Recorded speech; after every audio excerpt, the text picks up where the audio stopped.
Last year, recruiting was the number one priority. We had employee experience at number 2 and controlling labor costs at number 3. This year, recruiting dropped all the way to number 5, and the top 3 are now leadership development, retention, and controlling labor costs. It really points to a shift in energy where organizations are focusing their energy rather than looking for talent externally. They're focusing more internally. How can we develop the talent we already have? How can we retain the talent we already have? You're listening to HR Superstars, a podcast brought to you by 15Five. On this show, we talk to strategic people leaders who are making a meaningful impact in their organizations and shaping the future of work. So get ready to be inspired and discover the secrets behind building high-performing teams and fostering a culture of growth and thriving. The future of HR starts here. Hi, and welcome to everyone. I am so glad that all of you are here today and really just taking the time to invest in yourselves as HR leaders and innovators. I want to start today by sharing the story behind this conversation. Like you all, I am inundated with market reports and data all the time. What's working? What's not? How do we get better? How do we fix engagement? Is it burnout? Is it managers? Is it who knows what? It is overwhelming, is what it is. And frankly, most of the time, noise. Cutting through all of that nonsense is really, really hard, full stop. So when I read McLean Company's HR Trends report a couple of weeks ago, it hit me in a very different way. And I knew that what was being talked about here needed to be a part of a bigger conversation, not just within 15Five, but within a community of like-minded leaders like us to really think about our impact in the people space. McLean Company's report shows that for the first time in 5 years, recruitment is no longer HR's top strategic focus. It's being overtaken by leadership development and employee retention. Well, that is a huge shift. It says a lot about what HR teams are really being asked to deliver in this moment. We as HR leaders are being asked to navigate our organizations, our people, through an ever-changing and increasingly complex business environment. And that means we need to focus on what has the biggest long-term strategic impact. Our vision is shifting from today, now, into the future. And the data in this report backs what many of us, I think, have been thinking, feeling, trying to evolve into, which is strategic business leadership. Some of the stats in this report were alarming, maybe alarming in just that you see the data on paper and not that it is, right? Or it's backing up things that we all experience in our everyday work, but it revealed a little bit something on a deeper level to me. 2 of the big stats that stood out. First, companies that are strong in developing leaders are nearly twice as likely to hit their strategic business goals. But effectiveness in developing leaders has stalled. And while 70% of companies say retention is a top priority, only 23% actually have a formal employee listening strategy. So what does that mean? There is a huge disconnect in what our businesses need from strategic people functions and what we're actually delivering internally to meet those demands. That is the disconnect I want us to focus on today, and how do we close it? Now, I'm not telling you all of this to make you sweat, to make you anxious. If you're sitting there right now thinking, Karina, I am trying. I am stuck. I have done this. It's not moving. Nothing seems to work. What do I do? Don't worry. We'll take a deep breath together. That's why we're here today. Not just you, me, and our HR colleagues, but my 2 incredible co-panelists who are going to help us unpack everything. First, we have Will Howard, who's one of the analysts behind the McLean report. He's here to talk us through the data, the big picture takeaways.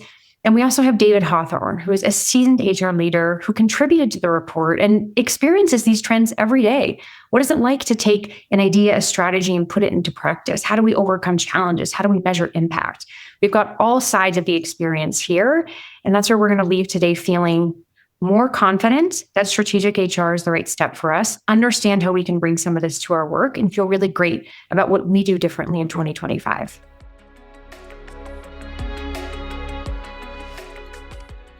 I would love to just start with a quick intro of yourselves. Who are you, and why are you excited to get into this conversation today? Thanks so much for having me, and excited to chat today. And thanks for the kind introduction.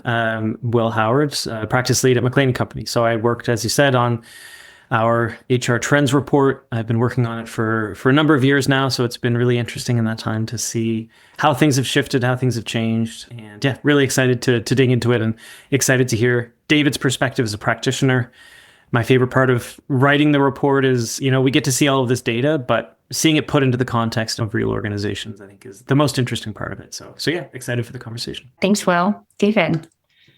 Hey, thanks for having me on. Really looking forward to the conversation. As mentioned, I've been a client of McLean's for a few years, so I was happy to participate in the report.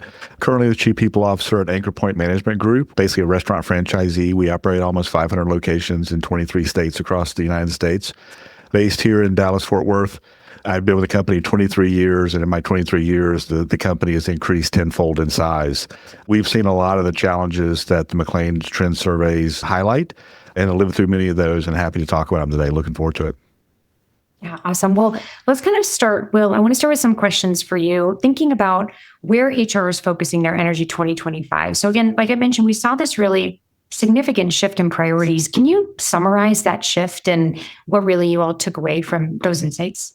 The quick rundown of the priorities last year, as you mentioned, recruiting was the number one priority. We had employee experience at number 2 and controlling labor costs at number 3. And yeah, big shifts. This year, recruiting dropped all the way to number 5. And the top 3 are now leadership development, retention, and controlling labor costs. And it really points to, as you say, a shift in energy where organizations are focusing their energy rather than looking for talent externally. They're focusing more internally. How can we develop the talent we already have? How can we retain the talent we already have? And so, always interested to hear how that plays out in reality for organizations because, costs are a huge part of it as well and controlling costs. Still the number 3 priority. And for many organizations, cost is one of the driving priorities in the shift because we all know sometimes it can be more expensive to go external for talent than to bring that talent up internally. So those are some of my initial thoughts. But yeah, lots of shifts, and it's an exciting time for HR for sure. I'm curious, was McLean expecting a shift? Like, do you ever go into a new year like, man, this is going to be really different? Or was this even a surprise for you coming out and seeing the results? Definitely a surprise. Recruiting wasn't just the number one priority last year. Like I think you said in the top, it was the number one priority consistently for 5 years. And so I went in this year expecting the same. The priority ranking, we get this huge dump of data from our survey every year, and this is always the first thing that I like to look at. And it was a huge surprise, but exciting, honestly, for us to see leadership development coming out as so important, because I think that's been a soapbox for a lot of us at McLean for a long time, the importance of leadership. And we see it in the data, the impact it has on organizational outcomes. And so that was surprising, but really exciting too. And can you talk a little bit about that impact of leadership development and what it means for organizations? Why it's more than, I think for a lot of people who are in the practice, right, it can feel like we give a lot of lip service and time to developing our leaders and our people, but it still feels soft to a lot of people, not like a hard business priority. So I'm curious what your perspective is. That's one of the big challenges of HR. A lot of the things that we work with can be seen as soft. It's not always explicitly in dollars and cents. And so that's one of the other areas I think HR needs to focus on is how do we translate the ROI of some of these things that are a little bit less explicitly in dollars and cents into something that organizations actually care about. And so that ROI piece is really important. There's a lot of different ways we can go about that, but I love our data as a starting point to say, hey, look at the correlations between things like success in leadership development and organizational success. That correlation is there for a reason. So let's dig into that. Let's understand why that relationship exists. And I think a lot of people would understand intuitively, hey, leaders are really important to the success of the organization. And so what we need to do is be able to articulate why is that the case and what can HR do to really build on that success. Well, I think it's such a great point, Will, that taking what many people already know or have that intuition of, but backing it with the data, right, from like McLean's study and really being able to make those connections. David, I'd love to hear your take on this as a practitioner. In the poll, one of the biggest things that people said here is that their biggest barrier to driving strategic impact is being stuck in reactive mode, right? That feeling like, do I even have time to put together a strategy to do this? Tell me some of your thoughts on what's worked for you, how you've helped get yourself or your teams out of that reactive mode and thinking more futuristic ahead for business goals and business impact. It's difficult. I will say that. So I sympathize with everybody who feels that. HR is very reactive. I mean, in a lot of cases, we're in the restaurant industry. I can speak to this. We've got entry level employees. I mean, the number of Title VII investigations that we have to do in a given week is insane. So you do feel like you're reacting a lot. One of the things that we really work with our HR team on is when we do have to react to things, are we thinking about, okay, I'm reacting to this today, but what am I putting in place so that I'm actually being proactive so I don't have to do this again? And trying to really help our people kind of think through, hey, if people are being mistreated out in the field, are we just simply putting Band-Aids over every time this symptom comes up? Or are we really attacking the root cause of what's going on here? And, to the point that, leadership development has come up as number one in McLean's survey. We see that as a leadership development issue. I mean, good leaders don't allow bad things to happen in their workplace. So one of the things that we really work to do as we're handling these reactive situations is also going in with our teams and kind of saying, okay, how can we help you here? What development do you need? What's a gap that we can fill for you so that this never happens again? So it's really trying to, invest some of that reactive time into being proactive so you're not dealing with the same thing next week. Well, that's such a great practical tip, right? Because it doesn't have to be either or. Our work is never going to be, I am all strategic or I am all tactical. You have to find ways to start plugging the hole, even if you can't do it all. And even in the McLean study, right, we're seeing big gains in commitment to outcomes of manager effectiveness, engagement, retention. We are seeing gains in the percentage of HR leaders who are building formal strategies. But there are also some risks to that, right? Like we see that there are some risks to HRs really diving into this strategic shift. Will, can you take us through what are some of the risks uncovered in the study? Promising signals around things like the number of HR organizations who are developing a formal strategy. And just to add to what David said, I think strategies are a really important way to prioritize and cut through the noise a little bit to find that time and really truly identify what are our priorities, because really the only way we can't add more hours to the day. The only way that we can find time to build those long-term solutions is by prioritizing ruthlessly and finding ways to cut those other pieces out. But yeah, in terms of the risks, we did see what we've classified as a stagnation in HR's strategic partnership at the organizational level. So since around 2020, 2021, HR's involvement in organizational strategy, with the ideal position being HR as a partner in both planning and executing organizational strategy. We sometimes talk about the seat at the table. I don't love that term, but it is something that we talk about. And so that number has increased a lot, and it peaked last year at 50% of HR organizations were a partner in planning and executing organizational level strategy. And that's a huge win. That increased from, I think, about 37% just 5 years ago. And it dropped a little bit this year to 47% of organizations. And, a certain amount of that, I think, is what we might call noise in the data. It's not a huge shift, but it does represent a stagnation. We saw a lot of increases over the last few years, but we didn't make as much progress this year. So I think it is something that we need to focus on, is how can we continue to contribute to the organization and contribute to the planning and execution of organizational strategy so that HR continues to be involved. The world is changing really quickly internally with AI and technology changes, and externally. The external environment is changing more quickly than ever.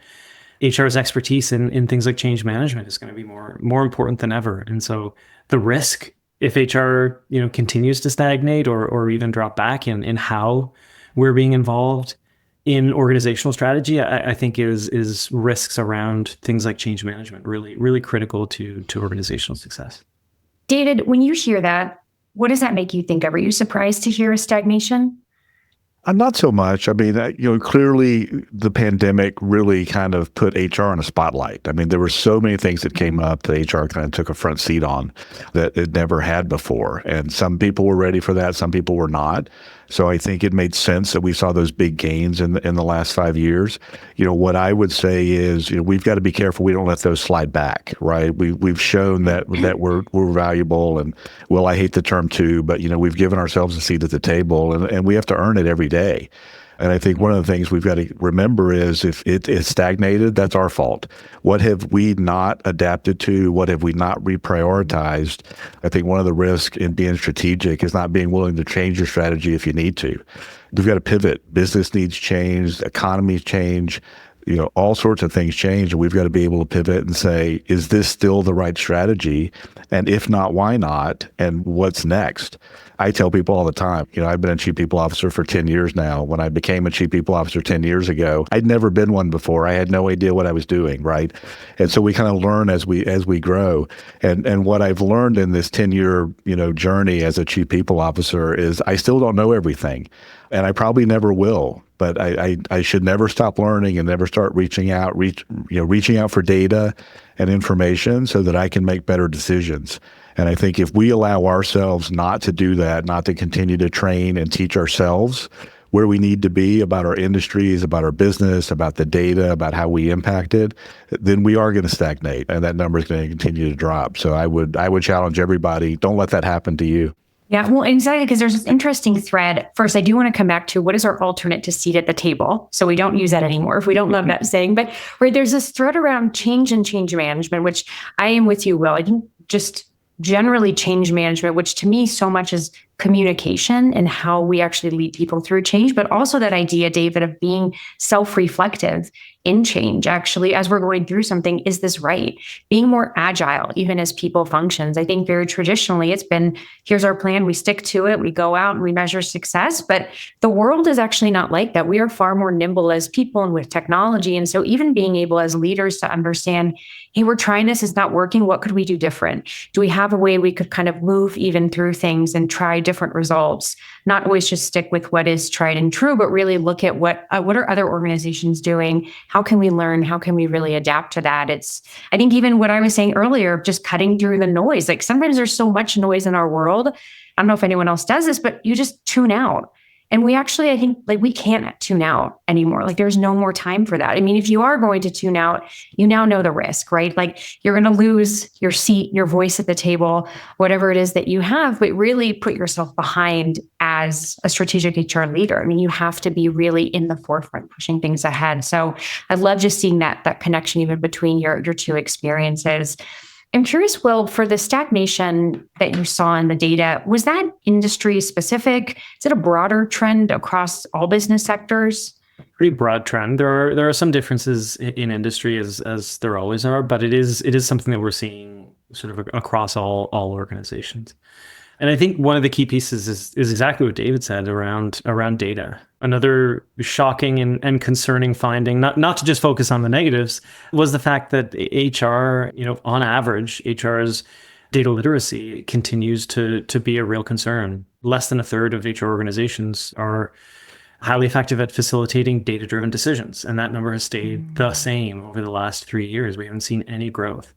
And organizations run on data. That's the reality of the world we live in today. And I think that is such a critical part of HR's strategic partnership with the organization, is to be able to come with a data lens and help the organization make data-driven decisions when it comes to people. Yeah, I mean, that resonates so deeply with me, Will. I think I even see that among my peers, colleagues, different teams I've been in, that data literacy has not been prioritized, right? It feels like even just in the last year, it's come up of people analytics and we're doing all these things. But if you don't have experience in that, right, there's definitely a ramp up period to become great at that. Or how do you find tools to help you drive the right insights, build that data muscle if you don't have it? And it is, to what you just said, so important. David, for your teams, how do you all think about data literacy and data capabilities to drive your decisions? It is front and center. It is one of the number one things we do. We just recently went with an enterprise human capital management platform that really allows our HR business partners, when they're out in the field, they can jump on the internet, they can take a quick look and say, boy, this is a store that I'm visiting that sales are down and turnover's high. We go in and we realize that leadership's not where it needs to be. Or the flip side, hey, I've got a fantastic leader at this organization. Their turnover is the lowest in the company. Their sales growth is double digits. All those things correlate. And I think one of the mistakes that we make as human resources leaders is, we're too reactive sometimes. We don't think about those bigger pictures that, hey, I've got my 10th Title VII complaint at a restaurant that has extremely high turnover with a leader that we recognize as poor. What's the root cause here, and how do I fix it? But, we impress upon our HR business partners, know your locations when you go visit, know your teams when you go talk to them, know how their performance is. One of the things that it's always been a challenge for human resources is that return on investment.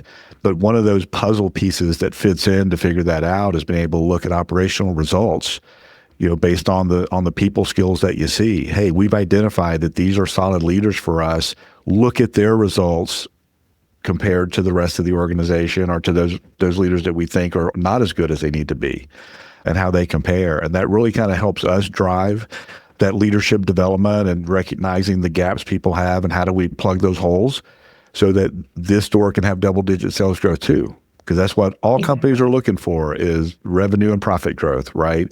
How can we tie the people metrics into that? And it all comes back down to data. And I think for too long in the industry, and even myself, years and years ago, data was just data, right? I'm not a finance guy. I'm not an accounting guy. Why do I need to look at numbers? But hey, this stuff's important. And it all ties back. And I think as we're seeing in artificial intelligence and some of the data analytics that we see, it does all tie back. And we've got to learn how to manipulate that data for our own needs and be able to identify what do we need to be working on? What are our priorities? Employee engagement is the ultimate driver of your organization's performance. So it's one thing to measure it, but 15Five's performance management platform helps you maximize engagement with easy, customized surveys that transform your data into guided actions with clear results. Learn more at 15five.com or click the link in the show notes. David, two things you said in there that I really loved. One is, let's all not forget, what is the goal of our businesses, right? Revenue, money, they need to sustain. They need to be here for us to have jobs. Don't lose sight of whatever that ultimate goal is. And then using the data that you have to figure out, what do I do from a people standpoint that drives that result for the business? How can I take this data to my store in this particular city, in this town with this group, and say, to what you were talking about earlier, David, plug the right holes. Because the right holes that I'm sure one restaurant needs here versus one over there versus a group somewhere else are different. And if you went out with a blanketed approach of, here's a basic manager training for everyone, you're actually not going to drive the right business result that you want, right? But when your BPs can look at data set and say, great, here we need to focus on feedback and building trust within the team. In this restaurant, we need to actually focus on customer service and connecting with our mission and values. You actually just get so much more bang for your buck when you use the data to make the right decisions. And even if it feels uncomfortable, start plugging a couple holes with that data, start trying it out. Don't let the muscle atrophy. Like, the more you do it, the easier it becomes. And then the easier I think it is to talk about our value to the business. Because we now have this big data set of, well, look at all that I was able to achieve. I've been able to increase revenue in these stores in my business, increase engagement, performance, or retention, and here's how I did it. It just creates such a stronger impact for us as leaders, which I think, to maybe what you two were saying before, right? We're not just a seat at the table. We're not like a chair in the room that is voiceless and inputless. We actually have something to bring to the conversation and to that overall strategy. We just have to really step into it. Yeah, we're business partners. That's our new term for seat at the table. How do we be business partners? Exactly. Okay, I love it. We're cementing that in, David. How do we just be business partners and we're seated at the table?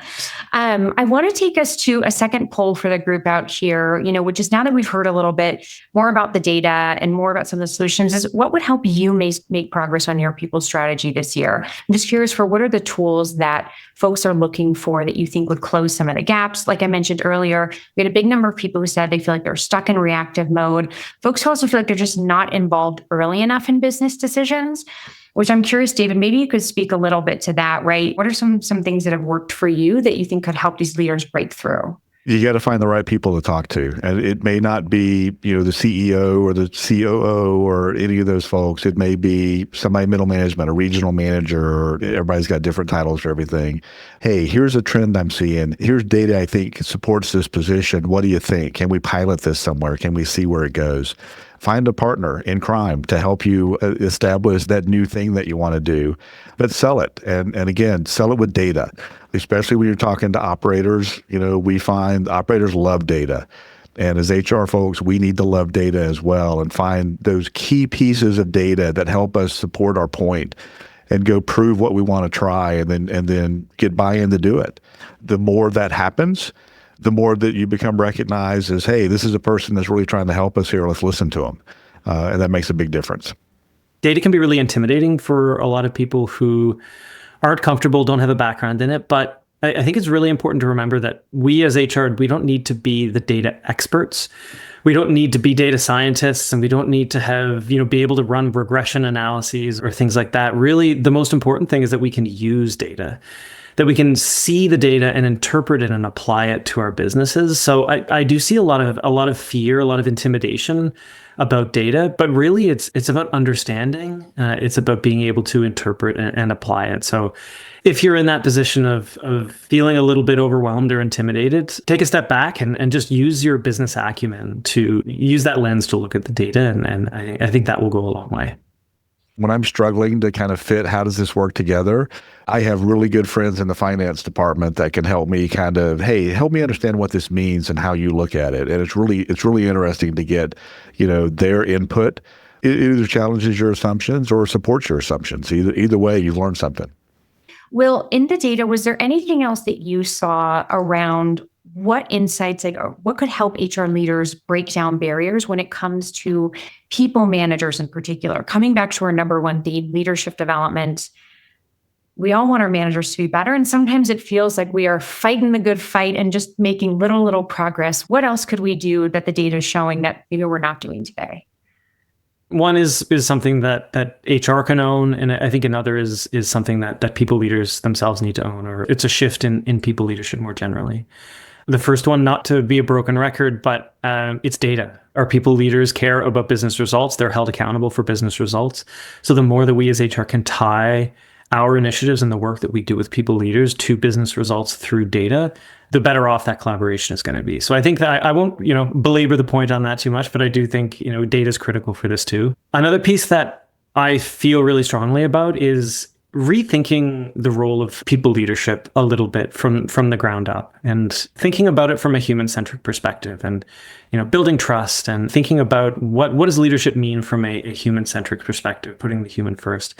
And I think that's a mindset that is sometimes, I don't want to overgeneralize, but is sometimes lacking in people leaders. And I think a part of the reason for that is that we don't always have the right people as people leaders. A lot of the time, our career paths are set up such that if you want to progress your career in the organization, the only way to do that is by becoming a people leader. And the reality is not everybody wants to be a people leader. And not everybody probably should be a people leader just because that's not where their skills and their interest lies. And I think that's okay. But the way our career paths are set up today is that is kind of the only way in many cases for them to actually advance their careers. And I think a really key part of overcoming some of these barriers is having people leaders who actually want to lead people, who are good at leading people, and it's something that they're interested in. And so I think that comes back to career paths. I think that it comes back to, finding individual contributor career paths for people who want to go down that path. But it also comes back to hiring. It comes back to succession planning as well. How do we plan a pipeline of leaders? Not necessarily just people who are great individual contributors. So we'll promote them into a people management position just because they were great individual contributors, even if there's not that much of a skills overlap. But finding a way to identify those people who will be great people leaders, who want to be people leaders. So that, to me, I think is one of the key parts of overcoming some of those barriers. I absolutely love that, where you're making me think of, honestly, even something we just did very recently at 15.5, which is, we obviously think about leadership very holistically, but it is sometimes hard because you need to promote, you need some managers, you got to figure out who's there in your pool. But one thing we actually launched very recently to our managers was just a set of leadership agreements. And it's for all different levels of leaders. And it maps out, well, this is what we expect from you, not just as a manager, how you drive your teams forward, but how you act, how you behave. And even something as simple as that, which me and my friends at the GPT tools out there came up with together, some input from internal leadership, didn't take a whole lot of time. It was this is better than nothing. Let's go with it. Let's try it. Let's see if this helps even our own internal leaders become better. And also just have something to measure against and build that accountability, to your point. But I think it can be hard when it all feels very theoretical for managers. You need to make sure you're putting some of those expectations, agreements, whatever you might call them in your company down. So they can look back at that and say, can I agree to this? Actually, if I'm going to join now as a leader at whatever level, is this actually what I want to do? Sometimes even just that moment of self-reflection is a good opt-out point for someone to say, I actually love being an IC. I want to be able to do my work on my own. I don't want to have to guide other people. And that is totally okay. And we have to find ways to reward those paths just the same way that we do management, right? I'm sure all of us can think of a few handful of individual rock stars that our company would not be successful without. Those people are so, so valuable, just like our really, really great leaders are. Well, as we wrap up here, I want to just first say thank you so much, Will and David, for being here today. Have a great day. The performance review is dead. We're sure you've heard that one before. But is it true? Not necessarily. There's a good chance that your performance review could just use a little makeover. Luckily, 15.5 has crafted a playbook to help. In it, you'll find a thorough review of academic and industry research from a survey of over 1,000 strategic HR leaders, distilled into 5 principles to keep in mind as you design or improve your review process. Every organization has different goals and context to consider when it's designing reviews. This playbook walks through decisions, options, and trade-offs you'll encounter as you design your review process and share best practices. We'll drop a link in the show notes for you to check out.